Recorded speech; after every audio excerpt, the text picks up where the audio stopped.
Y en Ya Ciudadana, aquí en el Provincial Radio Online y en provincial.com.ar, vamos a conocer a una institución a través de su directora ejecutiva, como es Laura Bosque, que es en realidad un organismo sin fines de lucro, que está comprometido con la prevención, con la mejora de la atención de la enfermedad trauma. Es la Fundación Trauma, Jazmín, y por supuesto le damos también la bienvenida a Laura Bosque.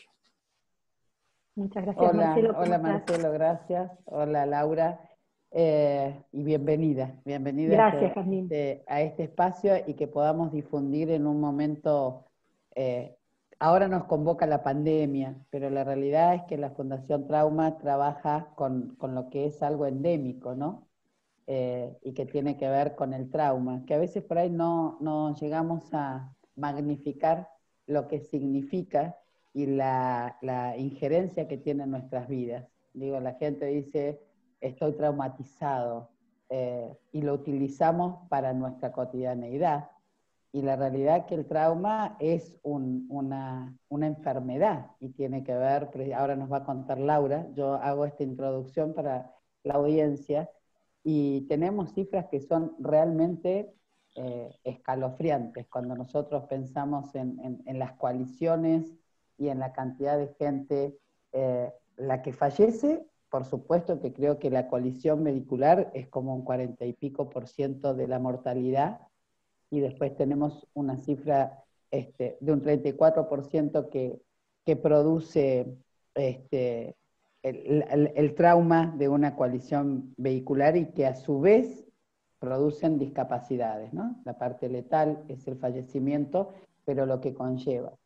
Me gustaría que nos introduzcas, Laura, en lo que es en general, y después que nos aboquemos a este sistema de becas que ustedes han sacado y que nos convoca ahora y que me parece magnífico, porque estamos viviendo traumas productos de esta pandemia que es el COVID, y ustedes han dado una respuesta becando a profesionales de la salud. Así que introducirnos un poquito en lo que es la Fundación y el trauma, y después hablemos de lo que hoy está ofreciendo la Fundación que vos estás dirigiendo junto al doctor Neira, que es el presidente.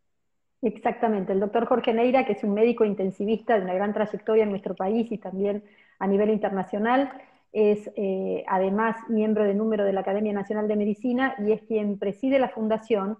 Y esto es un hecho para nosotros prácticamente natural, porque él en sus 40 años de vida profesional tenía muy claras las cosas que a nivel de la organización del sistema de salud hacían falta. Y una era, en relación al trauma, un sistema de información que nos pudiera dar la magnitud exacta en Argentina del problema. Y bueno, con esa concepción, con ese objetivo surge Fundación Trauma, que es importante que comparta con ustedes que surge por el impulso y por la motivación de la familia y de Fundación Pérez Compán. Ellos sí sabían de esta problemática, tuvieron la posibilidad de ver el funcionamiento en algunos países, y se hicieron una pregunta que es en Argentina cómo funciona, y entonces hicieron consultas, y así es que tuvimos la oportunidad de transmitirles esto que Jorge Neira tenía como premisa a lo largo de su vida profesional. Como fundación existimos hace 10 años, somos una organización joven que está abocada a una temática. Igual ahora voy a mostrar la versatilidad, porque todos somos versátiles para poder dar respuesta a la pandemia, y surgimos para poder colaborar con el sector público, pero también con el sector privado, el sector salud, que atiende pacientes traumatizados a través de un programa de gestión. Esto es interesante. Argentina tiene un equipo profesional importante, formado, con experiencia, y tiene sectores de mucha complejidad, centros asistenciales de mucha complejidad a lo largo del país, pero lo que sí hace falta es un sistema de información que nos pueda decir regionalmente, localmente, qué es lo que pasa, para no tener que caer en esa situación tan incierta que es estimar datos, y pensar que acá está pasando esto, e invertir recursos en cosas que a lo mejor no son. Que a lo mejor no sucede. Exactamente, entonces es muy difícil que esas estrategias funcionen porque no estamos yendo en el foco. Ahora, Jazmín, vos me dabas un pie muy importante para hablar de qué es el trauma. Trauma es sinónimo de lesiones, en este caso trauma físico, porque también se suele usar para el trauma psíquico, claro, que no es el objeto de trabajo de la Fundación. Y el trauma físico incluye todas las causas, todas las lesiones que generan un daño en las personas cuando se exponen a cualquier fuente de energía, sea química, eléctrica, radiante. También se habla de trauma cuando una persona sufre un daño físico porque le faltó el calor o porque le faltó el oxígeno. Todas estas causas juntas hacen que el impacto de la enfermedad sea enorme. Lo que pasa es que cuando lo vemos en forma desagregada también impacta, como es el caso de lo que bien decía Jazmín, de las lesiones causadas por colisiones vehiculares, por tránsito, pero que cuando las sumás a los casos de asfixia, de sofocación, a los casos que están basados en las violencias en general, en la violencia de género, en aquellas lesiones que ocurren en la vida diaria en una casa o en un ámbito de trabajo, realmente, como bien decías también, son situaciones muy asociadas a la vida diaria. De tal manera que hasta llegamos a naturalizarlo. Y allí que hay muchos pensamientos y representaciones sociales que dicen, bueno, son cosas que pasan, ¿no? A golpe, ¿no? Se crece. Se crece. Y sin embargo, lo que está visto es que hay cosas que no solo se pueden evitar, sino que deberíamos evitarlas para que esas causas que enferman no provoquen muertes y discapacidades absolutamente prevenibles. Ahí está la prevención, porque una de las partes de lo que leía en el material que estuve mirando, que ustedes gentilmente me ofrecieron, porque una de las cosas muy llamativas es que cuando uno escucha hablar de la Fundación Trauma, es tan profundo todo lo que convoca y que tiene que ver con lo que hablamos, lo cotidiano. Cuando vemos las cifras que impactan y que tienen que ver con edades que van el año hasta los 44, o sea, que afectan en la vida e impactan en la vida de la gente muy joven, y si ese trauma no provoca la muerte, provoca una discapacidad que a veces es permanente. Cuando hablamos de la prevención, que es lo que yo leía y es la parte que me llamó mucho la atención, lo poco que está difundido. Yo sé que ustedes están haciendo un trabajo, si bien son jóvenes, han hecho un trabajo muy profundo porque hoy tienen una red de instituciones con las que trabajan, que es muy interesante, pero me parece que la ayuda, cuando hablábamos de esto, era cómo nosotros podemos comunicar y cómo en los colegios, que es una parte importante, donde vemos también traumas que se producen por la falta de prevención en lo que son los juegos, las maneras, no está como naturalizado, ¿no? Clarísimo. Mira, hay un concepto que creo que está en todos nosotros y que es de transmisión cultural, que es el concepto de accidental. Exacto. Detrás del término accidente, nosotros decimos que esto no se reduce a un problema semántico, sino a una representación de a qué me estoy enfrentando y en cuánto yo puedo intervenir, y si algo es accidental, está por fuera de mis posibilidades de evitarlo o de mitigar sus consecuencias. En cambio, si yo veo la lesión como el resultado de una cadena de distintos hechos, de distintas circunstancias, en las cuales yo u otra persona de mi comunidad pudo haber intervenido, o para que el hecho no ocurra, o para que ocurra con una magnitud menor, es diferente lo que puedo hacer. En el primer caso, el accidente me deja absolutamente fuera de la posibilidad de accionar. Exacto. Y soy un sujeto pasivo al cual le pasan cosas donde daría la sensación que uno desconoce el porqué. Por ejemplo, pasa mucho inclusive, y es muy importante que estemos hablando esto en un medio de comunicación. Muchas veces las noticias se titulan grave accidente, conductor alcoholizado, con exceso de velocidad, pasa semáforo en rojo y atropella a anciana, ¿no? Y se le agrega todo el color. Se entiende la idea de lo que se quiere transmitir, pero ¿en qué momento eso fue un grave accidente con todos los factores que se fueron detallando, que intervinieron para que eso ocurra? Hay casos que son más fáciles de identificar, cuáles fueron las causas, y hay otros donde puede tener que ver sencillamente con el hecho de que somos humanos y que hay momentos donde tenemos una suerte de agujero negro en el cual hacemos cosas repetitivas y en un momento nos descuidamos, y que, por ejemplo, nos tropezamos en nuestra casa, nos caemos de la escalera, no vimos el escalón que tenemos de toda la vida, ¿no? Y dice, pero ¿cómo fue que me pasó? Momentos que estamos preocupados, menos concentrados. Entonces, esos hechos son causas que enferman. Lo que nosotros tratamos de transmitir es que, primero, desde el punto de vista legal, se ocupan otros. Nosotros nos ocupamos desde el punto de vista de la salud. No hablamos de culpabilidad, hablamos de participación.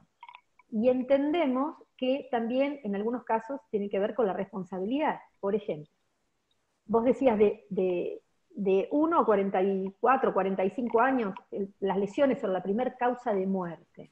Quiere decir que si un embarazo que llega a feliz término y ese bebé puede sobrellevar las enfermedades del primer año de vida, tiene una altísima probabilidad de sufrir alguna lesión de mayor o menor magnitud.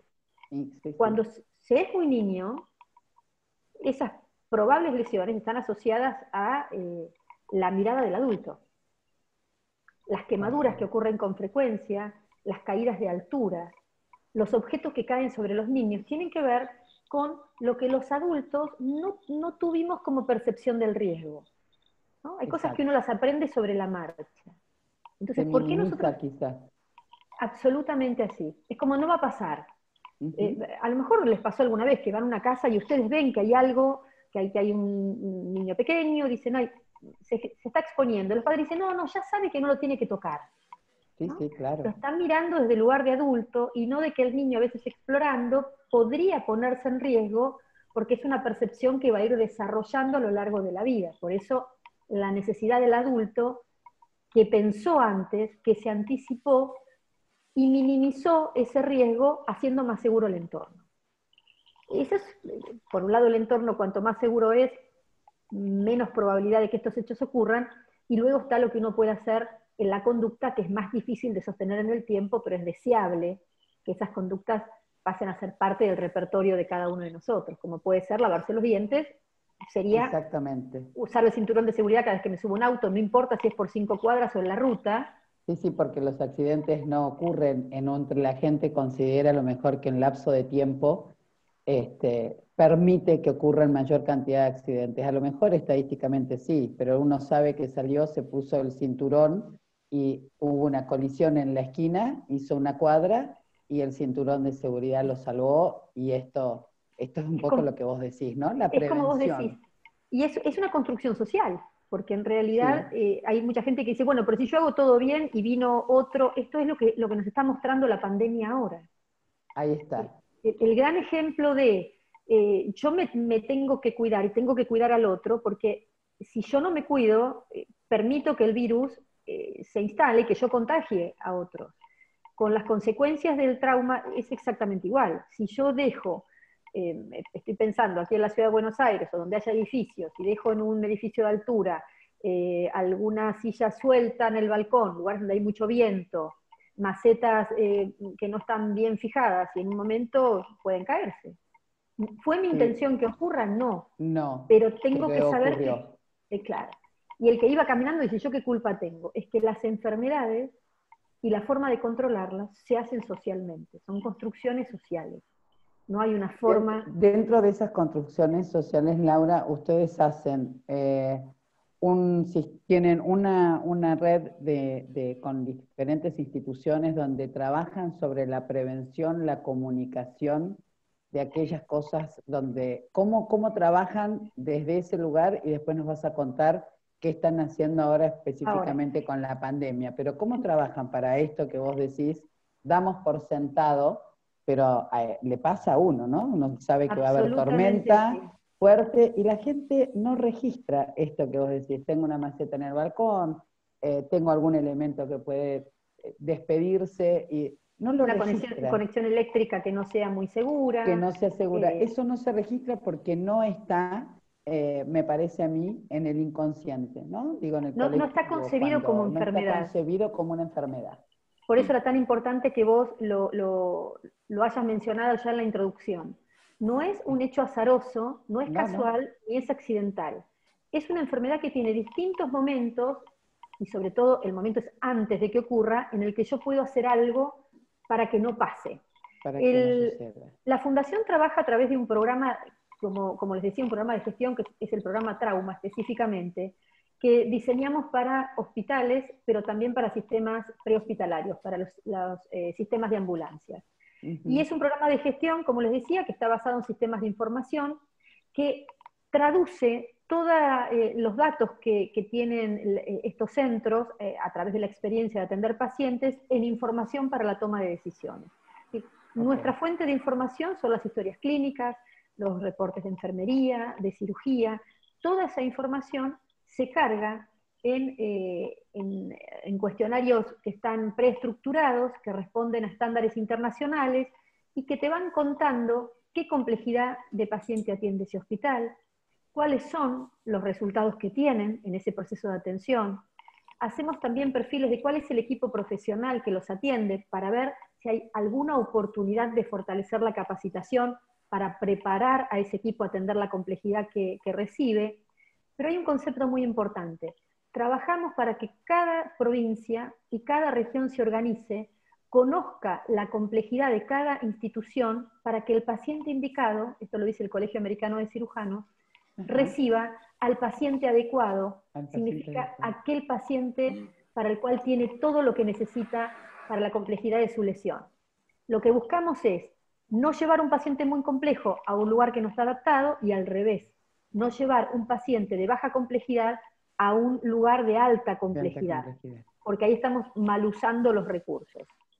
Si esto se lograra, si se lograra la categorización de todos los ámbitos de una provincia por complejidad y los criterios de derivación se pudiesen respetar, se pudiesen conocer a través de datos y los equipos estuvieran enfocados en la complejidad de paciente que atiende, entonces el objetivo es reducir muertes prevenibles. Estados Unidos logró bajar entre un 25 y un 30% las muertes prevenibles. Esto es, precisamente cuando el paciente es atendido en un sistema organizado. Si vos tenés la oportunidad de ir al lugar indicado, te va a ir mejor. Entonces, si pudiste sobrevivir al hecho, tenés una segunda instancia de sobrevivir por estar siendo atendido de la forma que necesitas en tu caso. Sí. Suele ocurrir que a vos, es más, que uno diga, quiero ir al lugar más cercano. Y acá lo que buscamos es el lugar más cercano, adecuado a lo que necesitas.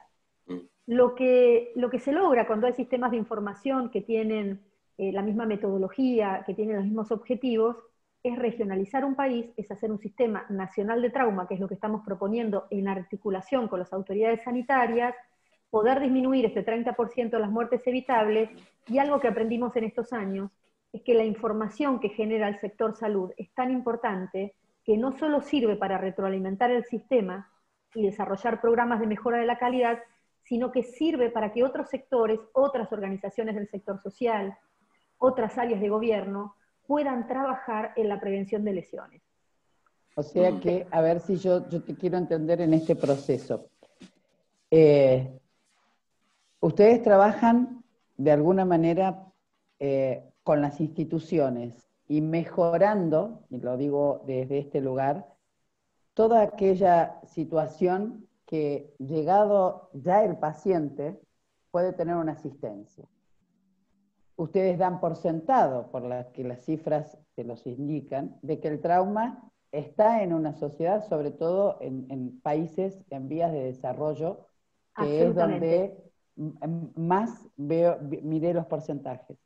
Entonces, trabajamos desde el poder capacitar al personal y convertir aquellos lugares que no tienen un trabajo específico sobre el trauma, es capacitarlo para que exista un área que pueda trabajar si llega ese paciente en las circunstancias que fuera, como decís vos, logró sobrevivir a ese trauma y llegó con la enfermedad, que tenga un tratamiento que precisamente le prolongue la vida, le salve la vida y que también minimice por ahí hasta una discapacidad que pudiera existir. ¿Es así? Eso que describiste también, ese circuito, que es un círculo virtuoso, que así lo llama la Organización Mundial de la Salud, es un círculo de aprendizaje hacia el interior del hospital, que de cada paciente voy aprendiendo y eso va a ser trasladado en forma positiva, beneficiosa en los futuros pacientes.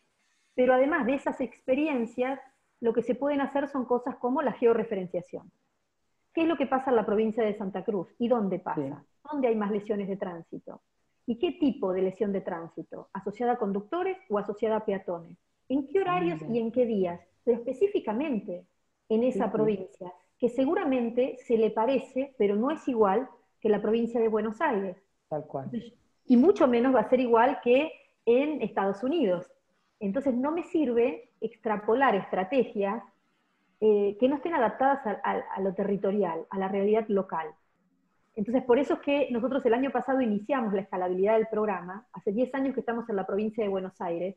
El año pasado empezamos a trabajar con la ciudad de Buenos Aires, ya incorporando 3 hospitales. Y en marzo íbamos a empezar incorporando a la provincia de Chubut y a la provincia de Mendoza. Bueno, pero la pandemia nos cambió los planes, así que sí, vamos a empezar a trabajar en forma virtual, pero nuestro objetivo, y hay un dato que es muy importante, nosotros lo hacemos en articulación con el sector privado, que tenemos que agradecer, así como nombraba Fundación Prescompan, o otras compañías como son el Grupo Financiero Galicia, Zurich Seguros, Pan American Energy, son quienes nos están acompañando para que esto se vaya escalando. Y así el objetivo es encontrar socios locales hasta que el programa esté implementado y luego ruede solo, porque es un programa que se instala para quedarse.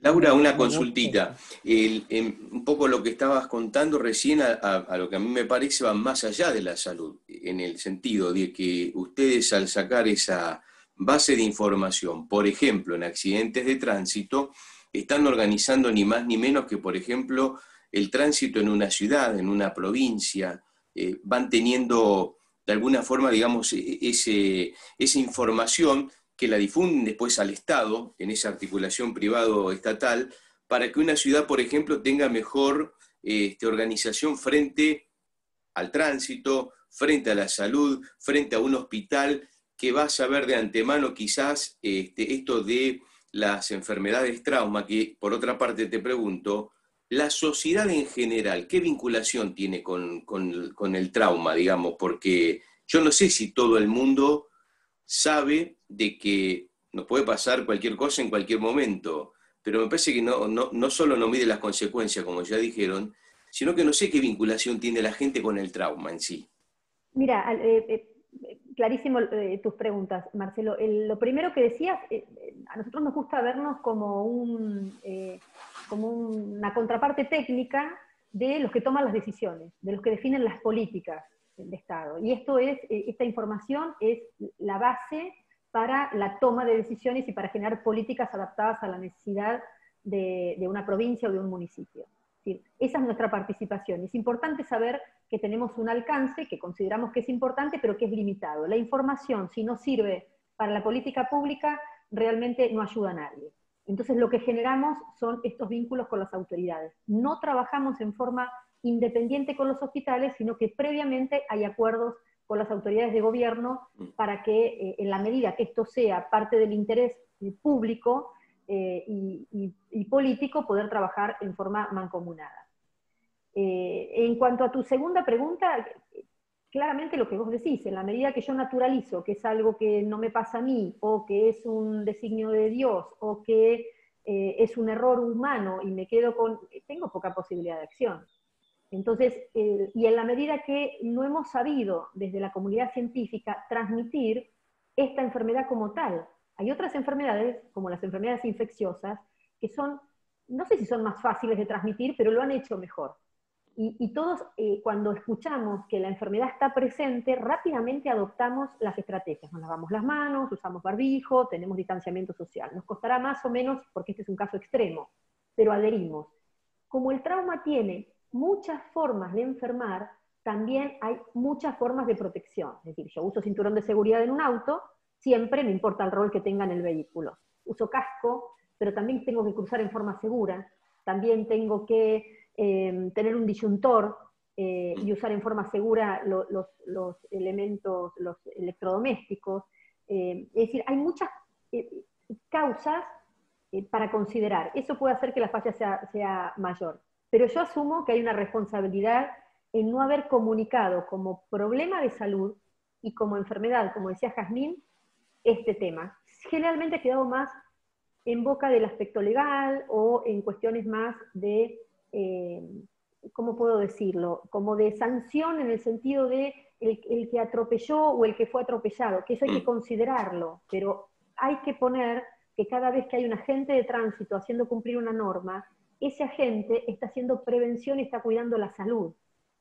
A mí me parece muy interesante, Laura, algo que vos decís y quienes acompañan a la Fundación Trauma, ¿no? Porque cuando hablamos de la difusión y que tiene que ver con cómo dejamos de minimizar hechos de la vida cotidiana que terminan convirtiéndose en un trauma, pero no un trauma como un hecho aislado, porque si nosotros no consideramos que el trauma es una enfermedad, es muy difícil de poder hacer entender a la gente. La gente reacciona cuando algo tiene una denominación que pueden incorporar a su vida cotidiana. Y si uno les dijera la cantidad de accidentes que existen en una casa para los niños, cuando se empezó a hablar de eso, dejamos de ser islas, ¿no? Yo sentía que también otra mamá se le había caído el bebé, que caerse de la cama, si cae bien, bueno, sale caminando porque los chicos tienen un Dios aparte, ¿no? Toda esta cosa que tiene que ver con el acervo popular,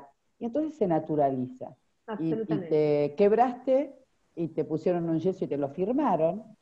Es muy loco pensar de la manera en que uno incorpora lo que le pasa, lo deja, pero ese brazo, si no tiene rehabilitación, queda más corto, queda con menos movilidad, o sea, ya nada vuelve a ser lo mismo. Inclusive en el mientras tanto, porque una persona lesionada no solo tiene un cambio en su vida, sino en su entorno familiar. Hay gente que tiene que... El impacto es enorme. Y lo interesante de lo que decía Jazmín es que cuando ocurre una lesión, tenemos la foto. Lo que nosotros queremos mostrar es la película de lo previo que tuvo que coincidir para que ese hecho que te enfermó ocurriera. Y a su vez, dejamos de ver en esa foto todo lo que pasa después, que es lo que vos estás mencionando. Que a veces ese después es para toda la vida. Es para toda la vida. Ahora, sin ánimo de que esto sea paralizante, es todo lo contrario, es el tema, ¿cómo puedo hacer yo para tener una vida más plena, más saludable? Y para eso los datos locales pueden ayudar. Vos decías algo que en los países en vías de desarrollo es donde más se ven las lesiones, y hay trabajos que explican que uno de los motivos para que así sea es que cuanto más pobre es el país, menos invierte en sistemas de información.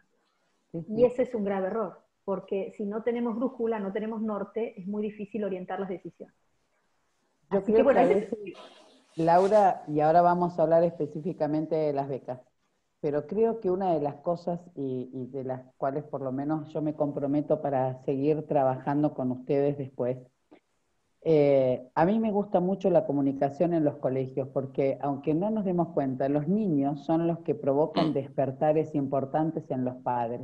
Absolutamente. Y el sentirse cuidados, el saber que hay otra mirada, es importante, porque cuando nosotros nos remitimos a números y le mostramos al gobierno, al Estado, mejor dicho, al Estado y a las instituciones que tienen que pagar por los traumas de las personas afectadas, si no los conmueve la parte humana, los va a conmover la economía, ¿no? Hubo un presidente que dijo es la economía estúpido y para mí quedó porque es la economía. Si yo te digo que esto no lo prevenimos, vamos a tener que pagar por una discapacidad, también es empezar a trabajar desde ahí, así que vamos a hacer otras notas para ver cómo podemos comunicar. Nos quedan 10 minutos y a mí me gustaría que nos cuentes sobre estas becas que están convocando desde la Fundación. Por favor, sí. Bueno, como les decía, el foco de la Fundación es el fortalecimiento del sistema de salud. Y cuando ocurrió el tema de la pandemia, nosotros, nuestro el instinto inicial fue cómo cuidamos el trabajo de tantos años en los lugares donde estamos y cómo cuidamos de alguna forma esos equipos que nos vienen acompañando, los equipos hospitalarios en particular. Y en un momento tuvimos una invitación de una compañía, que la nombro porque la invitación fue de ellos, que fue de la Caja de Ahorro y Seguros, y que nos preguntó, ¿tienen algún proyecto con foco en COVID? Y la respuesta fue no, la verdad que no, pero te podemos conectar. No, piensen algo. Y rápidamente el equipo se puso a trabajar y lo que pudimos ver es que había una gran inversión público-privada en estructura, ¿no? Mucha gente donó equipamiento, se donaron camas, equipos de protección personal, y eso hizo que se fortaleciera el sector salud. Pero había un aspecto que entendíamos que teníamos como oportunidad y era el equipo de salud. ¿Cómo hacíamos para que más profesionales del equipo de salud se pudieran sumar a la atención de pacientes críticos para dar respuesta a la demanda que estaba en aumento? Hay un concepto que es clave: el recurso humano, los especialistas en cuidados críticos, es un recurso finito normalmente, fuera de tiempos de pandemia. Los médicos, médicas, enfermeros, enfermeras, kinesiólogos, kinesiólogas, especialistas en cuidados intensivos, tienen 4 años de formación para hacerlo.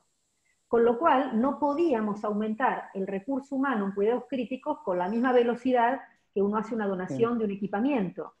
Entonces, nosotros tenemos una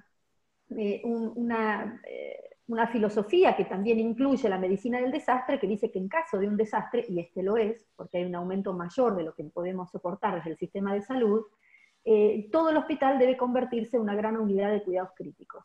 Y el hospital se pone, y su recurso humano se pone a disposición. Así que desarrollamos una capacitación específica para profesionales de enfermería, médicos y kinesiología que no fueran intensivistas y que pudieran, siendo guiados por un intensivista, realmente cubrir el aumento de camas y el aumento de tecnología y la mayor demanda de pacientes críticos. Así surge el curso PARES.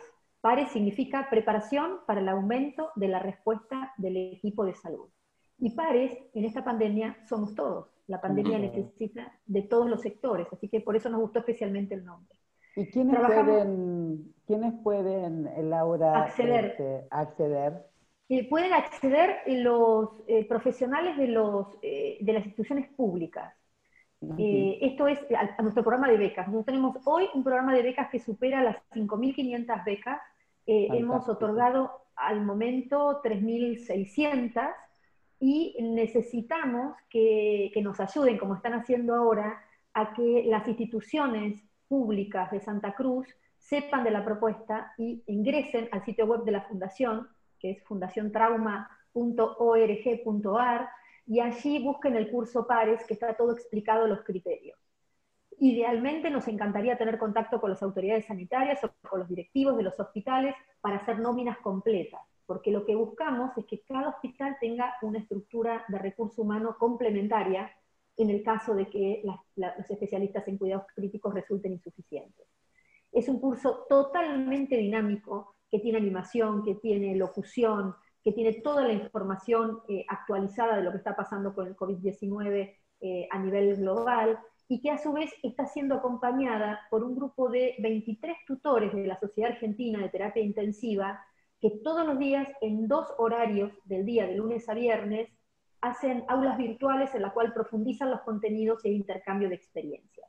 Así que el curso es realmente accesible, tiene el aval científico, como decía, de la Sociedad Argentina de Terapia Intensiva y de la Academia Nacional de Medicina, y a su vez está acompañado por los auspicios de la Dirección Nacional de Talento Humano y Conocimiento de Nación y de Mejora de la Calidad.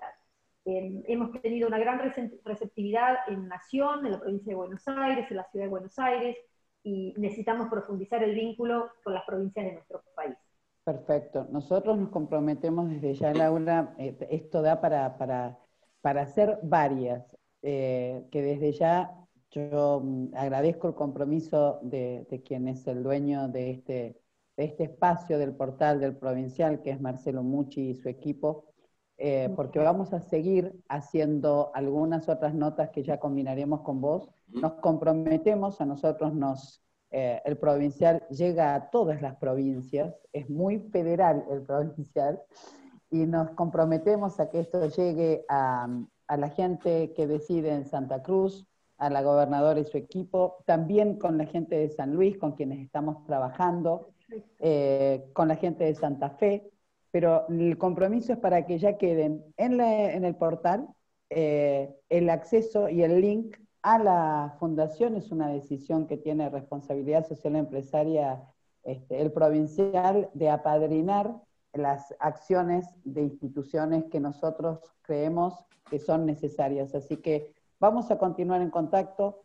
Y yo te dejo un desafío. A mí me encantaría que piensen en un programa para llegar a los colegios, luego de las pandemias, de esto que nos está pasando, para tener esta charla que baja a un nivel más cotidiano, que tiene que ver con la prevención, que es un poco más coloquial, ¿no? Ustedes hacen un trabajo muy específico y muy profesional desde lo que es el profesional de la salud, pero me gustaría que trabajáramos, si a vos te parece, y se los dejo como una inquietud, en lo que es esto, en un escalón más, es un esfuerzo más que a lo mejor se puede hacer en este convenio con las instituciones y también con los gobiernos, es decir, vamos a prevenir también ahí, vamos a trabajar para que también haya muchos chicos que aprendan a cuidarse, porque los papás a veces estamos distraídos y nos pasa, pero si les enseñamos a los chicos lo que significa, también podemos trabajar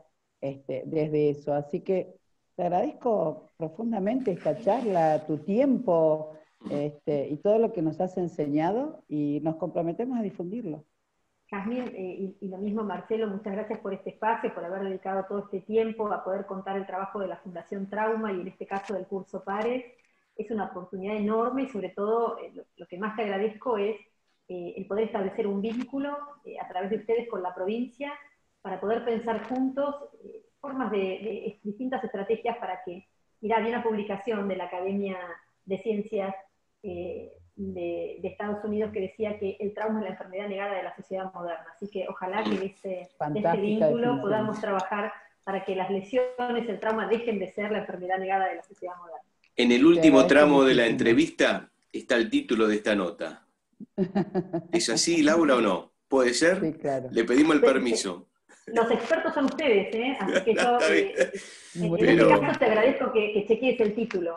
Está muy bien. Es interesante porque es interesante una entrevista ya desde el lado periodístico, en el último minutito que nos queda, cuando en la última palabra está el título, porque quiere decir que será todo lo que se escuche o se vea interesante hasta llegar hasta el final. Y un poco se ha dado en esta charla, ¿eh? Gracias. Muchísimas gracias. Agradecerles a ustedes, a todos los que nos acompañan. Son en este momento 20 empresas con foco en COVID para que la provincia de Santa Cruz pueda proponer a sus profesionales y que puedan acceder a las becas totalmente gratuitas del curso Pares. Muchísimas gracias y un gusto conocerlos. Igualmente. Gracias por el privilegio de esta nota. Gracias. Gracias.